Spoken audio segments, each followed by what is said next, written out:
దైవమయ్యి దైవంలో తెలుసుగా విశ్వదాభిరామం ప్రజలు చెప్తారు. వెన్న తన చేతిలో ఉంది, దాన్ని కాస్తే ఇది అవుతుందని వివరం తెలియక తాను దైవమయ్యి దైవంలో తెలుసుగా తనే దైవమయ్యి ఉన్నట్టు దైవం అంటున్నారు.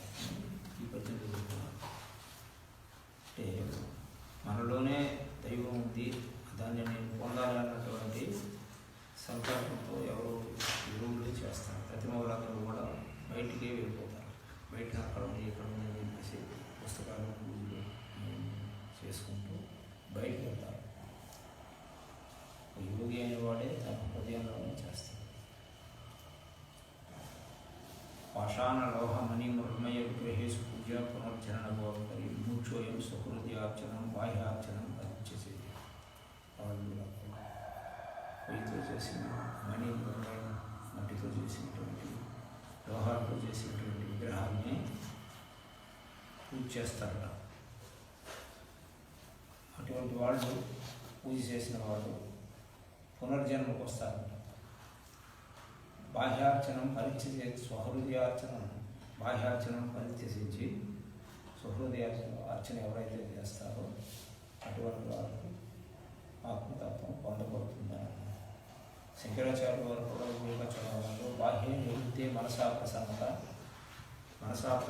పరమాత్మ దర్శనం చెప్తారు. బాహ్యం నిరోధించారు.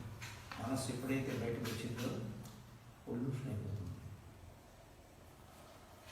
ఏకాగ్రత కుదరాలంటే ఏం చేయాలి? అంతర్ముఖం కావాలి. దానికి సాధన ఏంటి? యోగం. యోగిన అంతర్ముఖి బుద్ధి.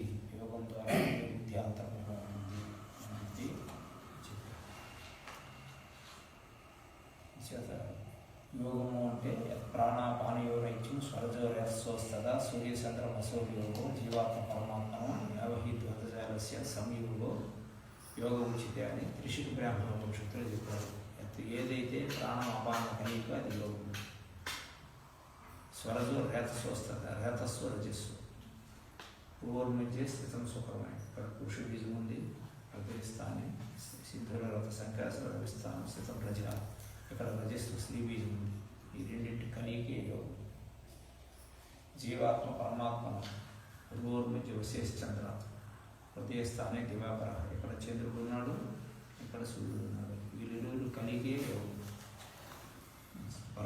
జీవాత్మ పరమాత్మ ఐక్యం. ఇది జీవస్థానము, ఇది పరమాత్మ స్థానం. యావహి ద్వంద్వజాలేసి ఇవి ఏవైతే రెండుగా ఉన్నాయో ఆ రెండింటిని ఏకం చేయటమే యోగము అని చెప్పి ఉపనిషత్తులో త్రిశూల బ్రాహ్మణ ఉపనిషత్తులో చెప్పారు. కాబట్టి ఆ రెండు ద్వంద్వంగా ఉన్నాయి. ద్వంద్వం అంటే రెండుగా ఉన్నాయి. ఆ రెండింటినీ ఏకం చేయాలి.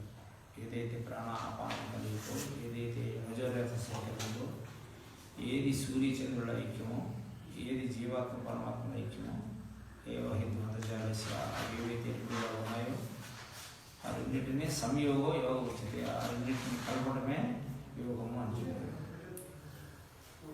యోగము అంటే యుంజినే అనేనేతి యోగ. పతంజలి మహర్షి చెప్తారు. ఈ అనేకానికి ఏది మూలము, దేని సత్తాశాత్ ఇది ఉత్పత్తి అయిందో, దేనిలో స్థితి కలిగి ఉందో, దేనిలో లయమైపోతుందో దాన్ని పొందడమే యోగము అని. యోగము అంటే అప్రాప్తి ప్రాప్తి యోగం తద్రక్షణం క్షామం. అప్రాప్తంగా మన బుద్ధికి తెలవనటువంటి భగవతత్వం ఏదైతే ఉందో యోగం చేస్తూ ఉంటే తెలుస్తుంది. అప్రాప్తం అంటే ప్రాప్తంగా ఉంది, మనకు తెలియబడడం లేదు. తెలియాలనంటే యోగం చేస్తే మనకు ప్రాప్తిస్తుంది, మన బుద్ధిలో తెలియబడాలి. శంకరాచార్య వారు ఏం చెప్తారంటే, మోక్షం కావాలంటే ఎవరికైనా మోక్షైక సక్త విషయేషు రాగా నిర్మూల్య సన్యస్య సర్వకర్మాన్ని తశ్రద్ధయా శ్రవణాదినిష్టో రజస్వభావం సగుణోతి బుద్ధి అంటారు. ఎవరికైనా నిండా మోక్షం కావాలని అనుకుంటే, ఆసక్తి ఉంటే విశేషతలన్నింటినీ విడిచిపెట్టిమన్నారు. విషయేషు రాగా అనురాగము వద్దన్నారు. ఏ విషయాలు ఎందుకు కూడా అనురాగం వద్దు. నిర్మూల్య సన్యస్య సర్వకర్మాన్ని నిర్మూలంగా కూడా సర్వకర్మల్ని సన్యసించమన్నారు. అయితే వీళ్ళు సన్యసించి ఏ కర్మలను అన్ని కర్మలను వదిలేసిన తర్వాత ఏం చేయమంటున్నారు? తశ్రద్ధయ. ఆ శ్రద్ధని ఇప్పుడు ఏం చేయమన్నారు అంటే శ్రవణాది నిష్ట, వినడం కొరకు ప్రయత్నం చేయాలన్నారు. నిష్ట కలిగి వినడం కొరకు ప్రయత్నం చేయాలి. రజస్వభావం సగుణోతి బుద్ధి. వాడికి రజోగుణం పోయి సత్వగుణం వస్తుందని చెప్పారు. కాబట్టి మోక్షం మీద ఆసక్తి ఉన్నవాళ్ళు ఈ విధంగా అధికారం విడిచిపెట్టి శ్రవణం చేయమని చెప్తుంది. వివేక చూడమని శంకరాచార్యులు వారు. ఇక్కడ మా గురుగారు మాట చెప్పేవారు, శంకరాచార్యులు వారు లేరు కానీ నేను అడుగుతున్నాను అనేవారు. ఆయనకైనా ప్రమాణమే, నాకైనా ప్రమాణమే కదా, సరే వదిలేసినట్టు. రజోగుణం ఉంటుంది, ఎలా వదలకండి. కర్మని భారం. రజోగుణం కర్మలు ఎందుకు ప్రేరణ చేస్తుంది కాబట్టి రజసస్తు ఫలం దుఃఖం, రజోగుణం రిజల్ట్ దుఃఖం. ఈ రజోగుణం ఎలా కలిగిందో దానికి మూలం తెలుసుకుంటాం, రజోగుణం పోతుంది. వాయువున ప్రేరితే రజ, వాయువు కిందికి వచ్చింది, రజోగుణం కలిగింది. జీవశక్తి వాయువు కిందికి వచ్చి కర్మని భారత, రజోగుణం కలిగి కర్మల యొక్క ప్రేరణ జరుగుతుంది. రజసస్తు ఫలం దుఃఖం, రజోగుణం రిజల్ట్ ఏంటంటే దుఃఖం అని చెప్పారు. రజోగుణంతో ఏ కర్మ చేసినా రిజల్ట్ దుఃఖం అని చెప్పారు. ఇలాగే ధ్రువ మహారాజు అనేకమైనటువంటి లక్షలు గోవులకి దానం చేశాడు. చక్రవర్తి కదా, గోవులకు సద్బ్రాహ్మణులకు గోవులకు కొమ్ములకు సువర్ణ కొమ్ములు చేయించాడు, డెక్కలకు వెండి డెక్కలు చేయించాడు. లక్షలు గోవులు దానం చేశాడు. నా అంత విరివిగా ఎవరు చేయలేదని చెప్పేసి అహం కలిగింది ఆయనలో. అహం కలిగి ఏమయ్యాడు, నెక్స్ట్ జన్మలోనూ అజిగరమై పుట్టేటట్టు, కొండ చిరువై పుట్టేటట్టు. అంటే రజోగుణంతో ఎవరు ఏ కర్మ చేసినా దానికి రిజల్ట్ దుఃఖం సుమా అని చెప్పి ఈ చరిత్రల వల్ల మనకు తెలుస్తుంది. అంటే వాయున ప్రేరితే రజ, వాయువు ప్రేరణ చేత రజోగుణం కలిగింది. ఆ రజోగుణం పోవాలంటే మన ఆ వాయువు ప్రేరణ చేతనే మళ్ళీ ఉల్టా చేసి ఆ రజోగుణాన్ని లేకుండా చేసుకోవాలని దాని అర్థం. వాయున ప్రేరితే మేఘ, వాయువు ద్వారా మేఘం ఉత్పత్తి అవుతుంది. పునస్తే లైవ్లీ, ఆ మేఘం పోవాలంటే మళ్ళీ ఏం కావాలి, వాయువే కావాలి. అలాగే ఏ వాయువు అయితే కిందికి వచ్చిందో ఆ వాయువుని మళ్ళీ ఉల్టా చేయాలి.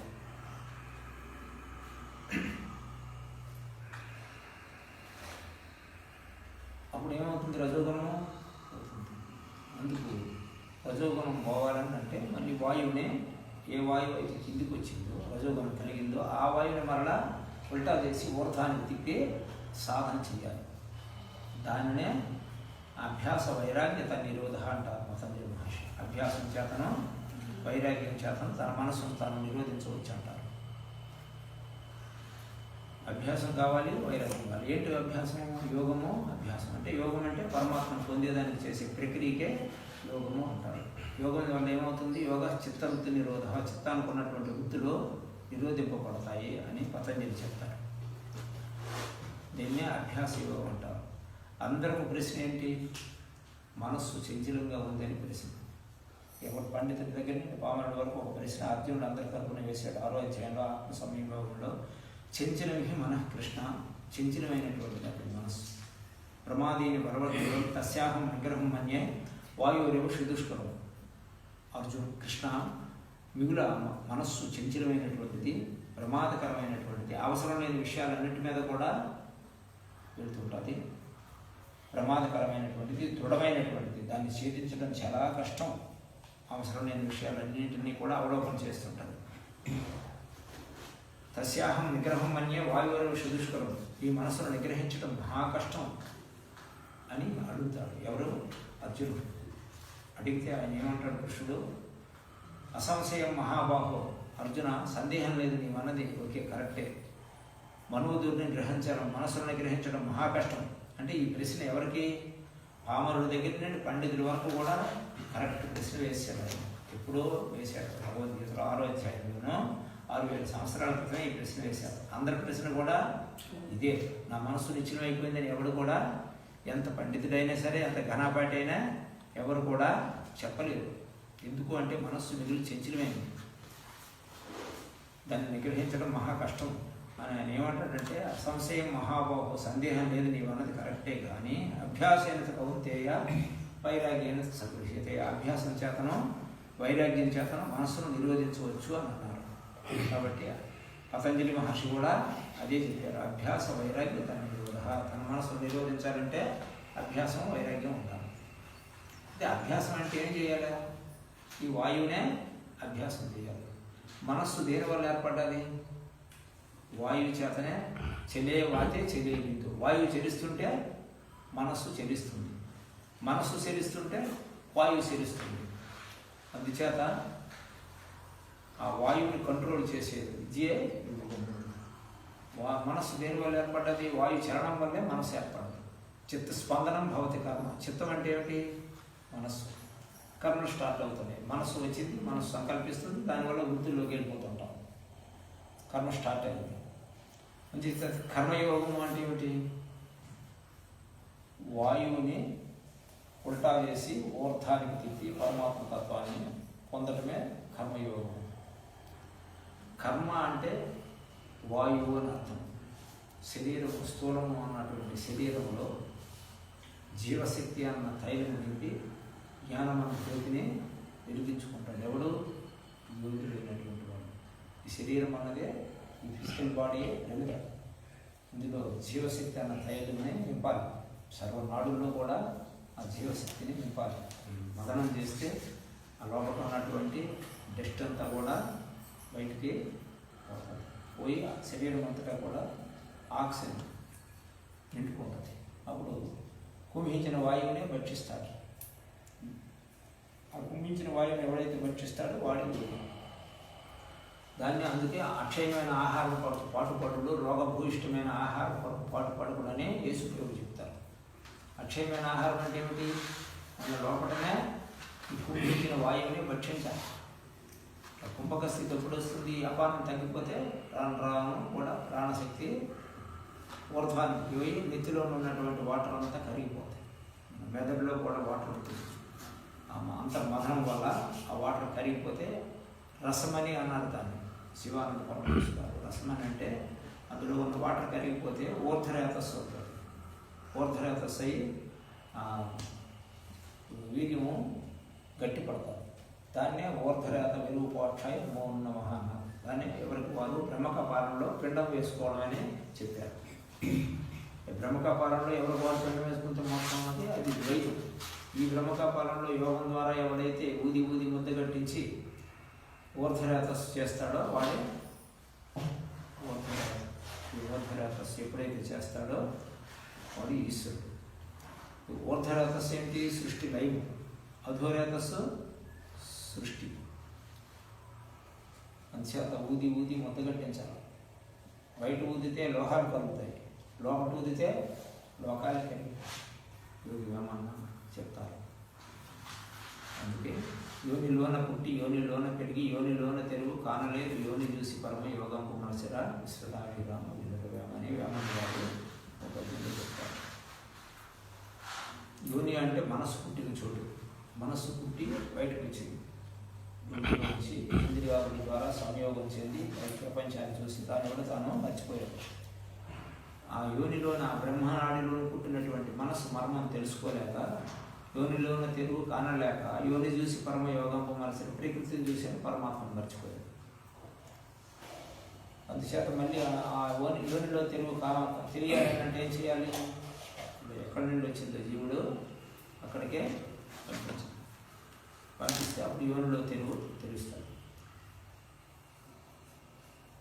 తెలియాలని అంటే మరలా ఆ వాయువుని ఉల్టా చేసి ఊర్ధ్వానికి తీసుకెళ్ళి అక్కడ లయం చేయాలి. ఎవరైతే లయం చేస్తారో అప్పుడు ఊర్ధ్వరేతస్సు అవుతుంది. ఊది ఊది ముద్ద కట్టించాలి. వీర్యంలో కూడా వాటర్ ఉంది. అందుకు మనస్సు చేయిస్తుంది.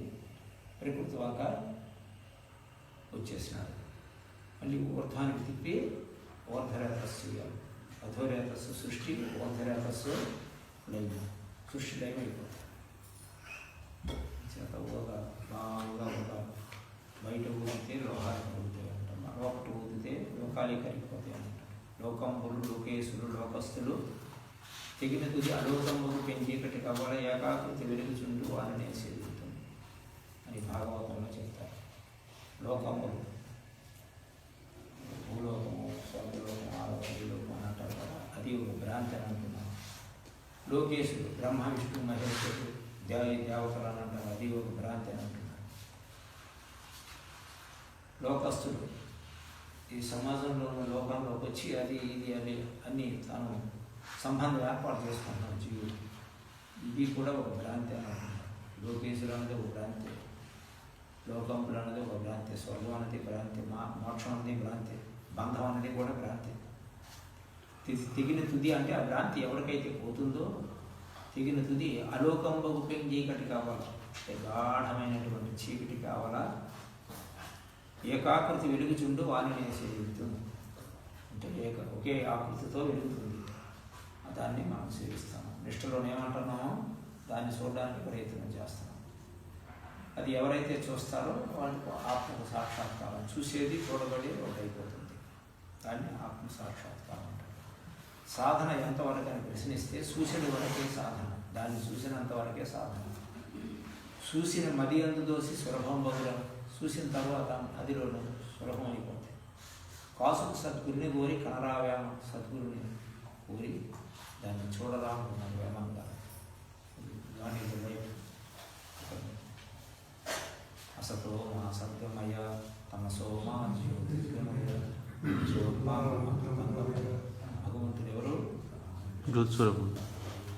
యేసుప్రభు కూడా గాడ్ ఈజ్ లైట్ అంటారు. లైట్లో మ్యాటర్ ఉంది, లైట్ మనం అయిపోతే మ్యాటర్ మన కంట్రోల్లో ఉంటుంది. ఇప్పుడు మనం మ్యాటర్ని చూస్తున్నాం, లైట్ మర్చిపోయాం. ఈ పదార్థాన్ని చూస్తున్నాం, ఇదే నేను అని చూస్తున్నాను కాబట్టి లైట్ పరుగు పడిపోయింది. కాబట్టి ఇంకో బ్యాక్ వెళ్ళాలి. ఇది చాలా రహస్యం. ఇది తెలియాలి అంటే లోపలికి వెళ్ళాలి. ఉత్పత్తి ప్రళయం శైవ భూతనామ గతింగతి వేత్తి విద్య సవేభ్యో భగవానిది. భగవంతుడు అంటే వీళ్ళట. ఎవడు? ఉత్పత్తి, దేని ద్వారా ఇది ఉత్పత్తి అయింది, దేనిలోని స్థితి కలిగి ఉంది, దేనిలో లయమైపోతుంది. ఉత్పత్తి ప్రళయం శైవ భూతనామ గతింగతి. ఈ భూతజాలములన్నీ కూడా సృష్టి అంతా అందులోంచి వచ్చింది. వేత్తి విద్య, ఆ విద్య ఏదైతే ఉందో ఆ విద్యను ఎవరైతే తెలుసుకుంటారో సవేభ్యో భగవాన్, వాడు భగవంతుడు. అలా తెలుసుకున్న వారినే మనం ఈరోజు భగవంతుడిని పూజిస్తాం. అలా మనం తెలుసుకుంటే మనమే భగవంతుడు, అలా తెలియకపోతే జీవుడు. ఈ భాగవతంలో కూడా ఎవ్వని చేజరించు జగం ఎవ్వని లోపల నుండి లీనమై ఎవ్వని ఎందు దిగు పరమేశ్వరుడు ఎవడు, మూల కారణం ఎవడు, అనాది మధ్యలేడెవడు, సర్వము తాని అయిన వాడెవడు, వాని ఆత్మభో ఈశ్వరునే సర్వము అని ఈ పద్యాన్ని అందరము చెప్పాం. గజేంద్రుడు సరెండర్ అయ్యాడు. ఇప్పుడు ఇది ఎవరి చేత సృష్టింపబడినది, ఇది ఎవరిలో స్థితి కలిగి ఉంది, ఎవరిలో లయమైపోతుంది. అటివారు ఎవరైతే ఉన్నారో వాని ఆత్మభావం, నా ఆత్మలోనే అటు ఈశ్వరుడికి నేను సరెండర్ అయిపోతున్నానని చెప్తున్నాను. అంతే. ఊరని 1000 సంవత్సరాలు పోరాడాడు రాత్రి. అక్కడ గజేంద్రుడు అంటే జీవుడే కదండి. గజేంద్రుడు జీవుడు అంటే అనేక జన్మలు ఎత్తి ఈ కర్మరంగంలో, ఈ సంసారంలో, ఈ కోపంలో పడుతూ లెగుస్తూ ఏదో బయట పడదామని చూస్తున్నాడు. ఊరని అన్నారు అక్కడ. రాత్రి మొగలు 1000 అనుకుంటే ఎవరో వస్తాడు అని. అది కాదు దాని అర్థం. సంసారం అన్న మడుగులో జీవుడు, సంసారం అనేది మడుగు, జీవుడు అన్న ఏడు. అహంకారం నాది నా వాళ్ళను అహంకారం మొసలు పట్టుకుంది. దాన్ని పట్టు ఇడిపించుకోలేక లౌక్యంత లేదు ప్రాణములు కావు అని చెప్పి నీదే తప్ప పరిగెరు కనుక అవే రక్షింపేవారు అంటే ఇప్పుడు సరెండర్ అవుతున్నాడు. పోరాడాడు. ఈ సంసారంలో నానా బాధలు పడతాడు. అప్పుడు గురువు గారు జ్ఞాపకం వస్తారు. దెయ్యం, ఆశ్రమం. మనకు గజేంద్ర మోషన్ లేదు, మనలోనే ఉంది. గజేంద్రుడు అన్న ఏనుగు సంసారం అన్న మడుగులో దిగింది. జీవుడు అన్న ఏనుగు సంసారం అన్న మడుగులో దిగితే నాది నా వాళ్ళన్న అహంకారం అన్న మొసలే పట్టుకుంది. దాన్ని పట్టు ఇడిపించుకోలేక పోరాడుతూనే ఉన్నాడు.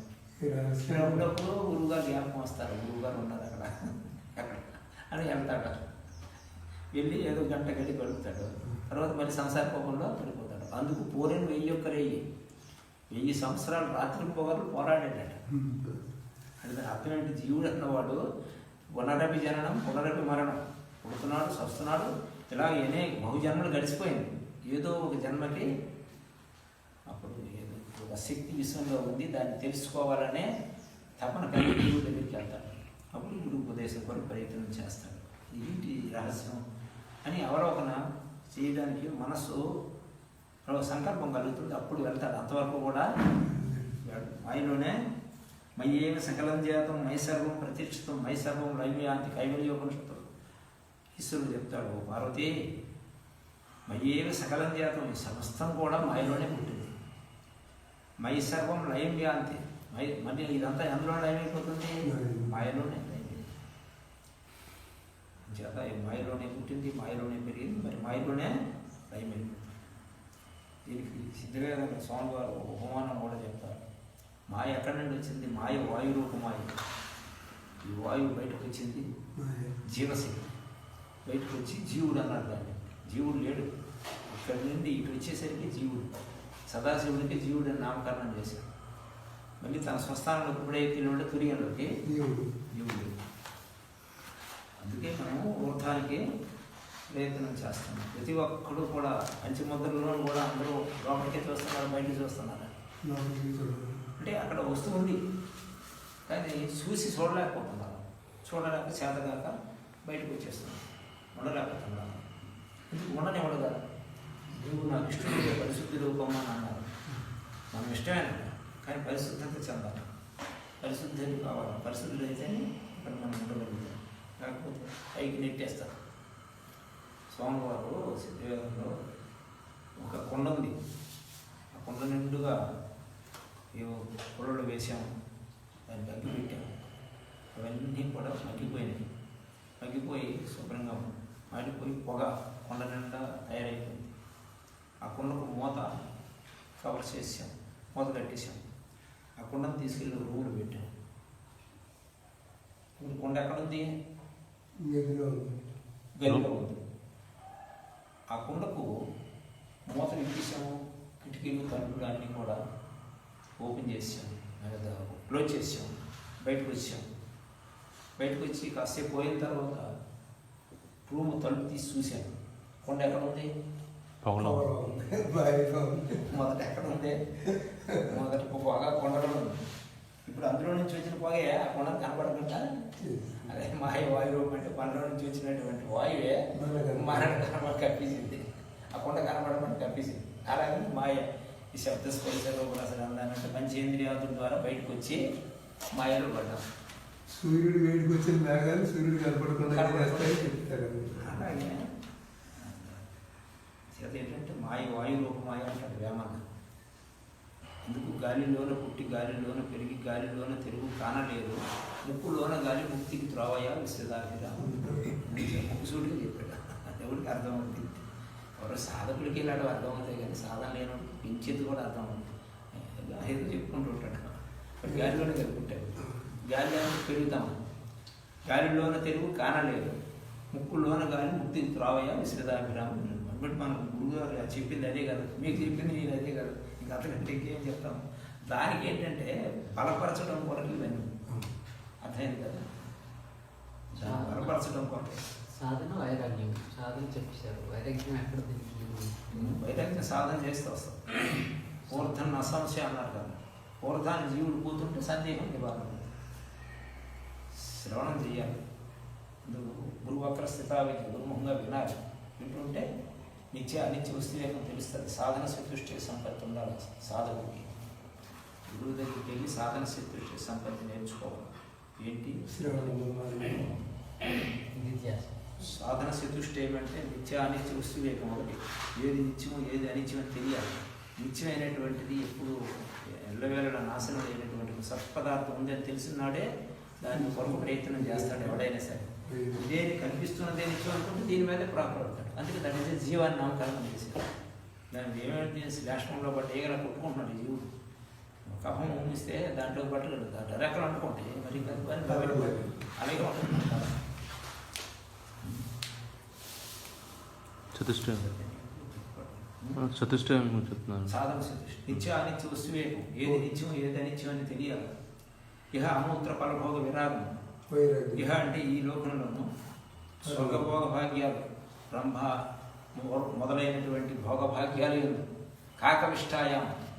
మల విసర్జన చేస్తే, మూత్ర విసర్జన చేస్తే ఎంత అసహ్యం కలుగుతుందో అంత అసహ్యం కలగాలట. చంద్రన వనితాది సుగంధ ద్రవ్యాల మీద, స్త్రీల మీద మమకారం ఏ విధమైనటువంటిది ఉండకూడదు. చంద్రన వనితాది వాటి ఎందుకు ఏమాత్రం మమకారము ఉండకూడదు అన్నమాట. ఇహ మూత్ర పరభాగ విరాగము సమదమాది షట్ర సంపద. మూడవది శమము, దమము, దీక్ష, శ్రద్ధ, సమాధానము, సహనము, ఉపరతి. అని 6 లక్షణాలు కలిగి ఉంటాయంట. క్షమ ఎప్పుడైతే క్షమాగుణం ఉందో ఓర్పు ఉంటే దాని పనికి వస్తాడు. ఓర్పు లేకపోతే చేయలేదు. అన్నీ పాటిస్తాడు అని అనేస్తాడు. ఎక్కడ తెలుసు అక్కడ నమస్కారం చేశాడు. ఆ గురువుగారి దగ్గరికి వెళ్తే బాగా తినకూడదట, తాకూడదట, మనం ఎక్కడ చేస్తాం మనం అక్కడికి ఎక్కడ తేలికైన గురువు చూడడానికి అంతట తేలికపాటి గురువు దగ్గరికి వెళ్ళిపోతాడు. ఆడు తాగారు, ఇటు తాగారు ఎంటారు లక్షణాలు కాదు చెప్పుకుంటూ ఉంటారు. అసురులు ఉన్నారు తెగ, అసురులు కాదు అసురులు అంటారు మలయాళం వాళ్ళని. వాళ్ళు అక్కడ చెప్తారు, అక్కడ తాగేస్తారు, అక్కడ తినేస్తారు. కోళ్ళు గురువులు పోస్తారు, తినేస్తారు. చూడండి యేసుప్రేమ భక్తులు అలాగే చేస్తానట. మరి నసలేయోనే నియమమైన నియమం లేకపోతే ఎలాగా? క్షమము, దమము, తితీక్ష, శ్రద్ధ, సమాధానము అని 6 లక్షణాలు కలిగి ఉంటారు సాధకుడు. 3వది ముముక్షత్వం. నేను ఈ జన్మలోనే మోక్షాన్ని పొందాలి అన్నటువంటి తీవ్రమైనటువంటి తపన ఎవరిలో ఉంటుందో వాడు సాధన చతుష్టయ సంపత్తి కలిగి ఉంటాడు. సాధన చతుష్టయ సంపత్తి అనంతరం ఉపదేశింది వాళ్ళు. ఆ లక్షణాలు వాడికి ఉన్నాయి కదా, అప్పుడు వాడికి వంట పడుతుంది. అవి లేకుండా ఇస్తే మామూలుగా వస్తాడు, కొంచెం రోజులు చేస్తాడు, తర్వాత మళ్ళీ వదిలేస్తాడు. స్వస్తి ప్రజాభ్యాం పరిపాలన